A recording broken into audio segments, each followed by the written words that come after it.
Ganun lang maglinis ng taniman, no? Ako kasi hindi ako nagbabase dun sa tabas. Kasi pag kailang araw tutubo eh. So kung hinuhukay ko yung mga talahib na ganyan, yung ugat, para talagang wala nang babalikan. So kaya yung bareta na yon, yan yung aking exercise para ako nagbubuhat din ng barbell kapag ginagamit ko siya. So yun guys, thank you. Maluwag ng ating nalinisan ngayon. So tinampa ko yung mga damo, tapos patutuyin ko bago ko sunugin.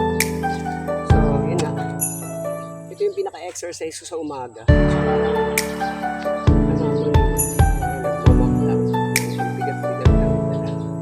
So ito yung aking nasa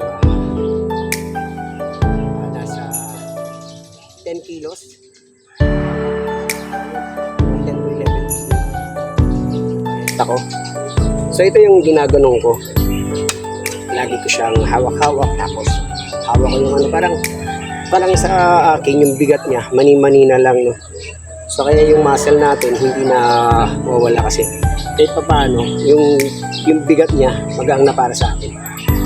Ayun nga, malaki pa yung area nga tatanggalan natin ng mga ugat para malinis talaga ng todo yung ating area, no? So ito, nilagyan ko na siya ng saging dito. Pag ganun, tanim area ng saging. Bali, itong area na to saluyutan, saluyot. Marami siyang saluyot na tumubo. Tapos dito banda, kangkong, no? So kangkong dito, dun mga saluyot. Habang yung mais ko, pinapataba ko pa para kung sakaling magkaroon na siya ng bunga, gagawin lang natin siyang tawag nito, apunla yung mga bunga niyan. Kasi luwag na itong area to, natataniman natin. So tataniman natin talaga to. Lilinisan natin yan. Yan. Ganda, no? Luwag. So yun nga. Yung pagod ko, okay lang kasi exercise ko naman to. Parang wala na. Kumbaga, ito na yung pinaka-exercise ko. Hindi na ako nag-gym. Hindi na ako nagbuhat, no? Kasi kung magbubuhat pa ako, ayan, no? Wow! Ang luwag. So maluwag na yung ating na linisan. So ito nga guys, no?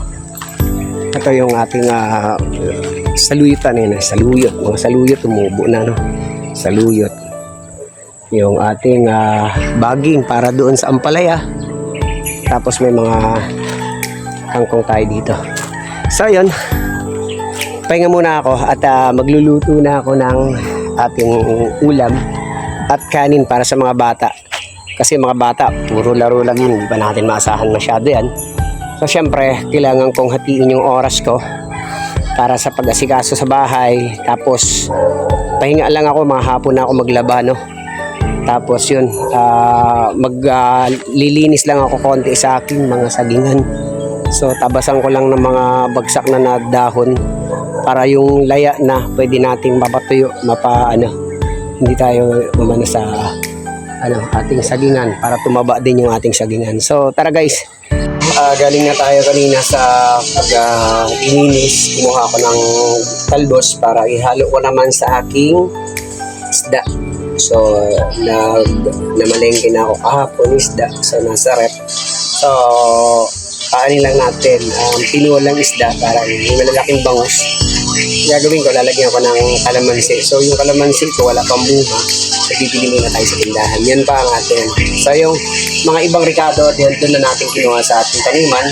So yun nga, isda lang yung binili natin dahil hindi tayo makapagtanim ng isda dito kasi wala tayong ilog. So yun, tara, samahan niyo ako. Ako naman ay magluluto muna ng kanin.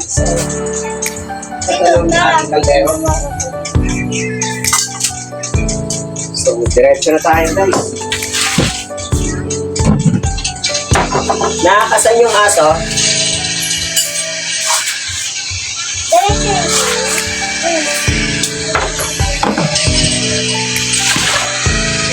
Busy sa laro, hindi ako sinasagot.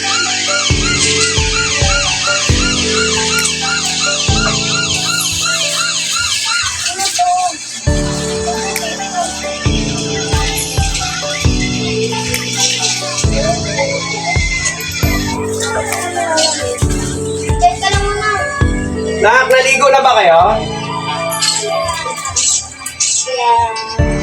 Ha? No, di ba? Pag no, ibig sabihin, maligo na. Inulan niyo na naman yung cellphone niyo. Ano yun, wala pang ligo? Laro na agad? Dapat unang ligo bago maglaro.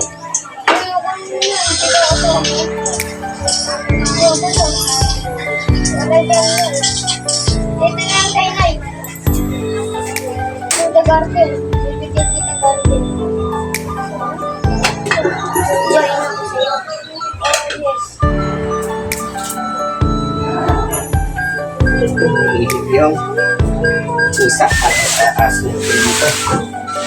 So yan guys, tara. Himay muna tayo ng gulay para makaluto tayo.